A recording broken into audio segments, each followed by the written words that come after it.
കൊതിയൂറും മാമ്പഴക്കാലമായി കഴിഞ്ഞാൽ നമ്മുടെ വീടുകളിൽ വിഭവങ്ങളുടെ ഒരു നിര തന്നെയായിരിക്കും. മാമ്പഴത്തര, മാമ്പഴം കൊണ്ടുള്ള അച്ചാർ, മാമ്പഴക്കറി, അങ്ങനെ ഒരുപാട് ഐറ്റംസ്. ഞാനിന്ന് നിങ്ങളുടെ മുന്നിൽ കാണിച്ചു തരുന്നുണ്ടല്ലോ ഒരു മാമ്പഴക്കറി. സിമ്പിളായിട്ട് നമുക്ക് പെട്ടെന്ന് ഉണ്ടാക്കാൻ പറ്റുന്ന ഒരു മാമ്പഴക്കറി. ഇതിന് ഞാൻ ചെയ്തിരിക്കുന്ന കാര്യങ്ങളെന്ന് വെച്ചാൽ വെളിച്ചെണ്ണ ഒഴിച്ച് കടുക് പൊട്ടിച്ച് കരിയാപ്പില ഇടുക.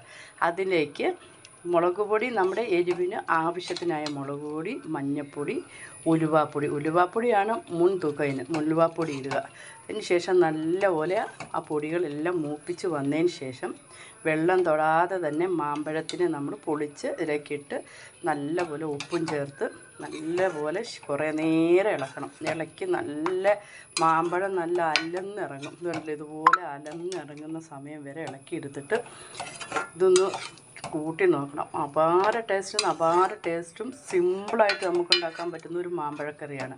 ഈ മാമ്പഴക്കറി തന്നെ നമുക്ക് തേങ്ങ അരച്ചും നമുക്കുണ്ടാക്കാം. അത് നമുക്ക് ഒത്തിരി ദിവസം വെക്കാൻ പറ്റത്തില്ല. ഇതൊരു ഭരണിക്കകത്താക്കി വെച്ച് കഴിഞ്ഞാൽ അച്ചാർ പോലെ ആയാലും കുറേ ദിവസം ഫ്രിഡ്ജിൽ സൂക്ഷിക്കാൻ പറ്റുന്ന സാധനമാണ്. നമുക്ക് എങ്ങോട്ടെങ്കിലും പോകുമ്പോൾ കൊണ്ടുപോകാനാണെങ്കിലും നല്ലൊരു എളുപ്പത്തിൽ ഉണ്ടാക്കാൻ പറ്റുന്ന ഒരു മാമ്പഴക്കറിയാണ്. എല്ലാവരും ഇത് ഉണ്ടാക്കി നോക്കണം.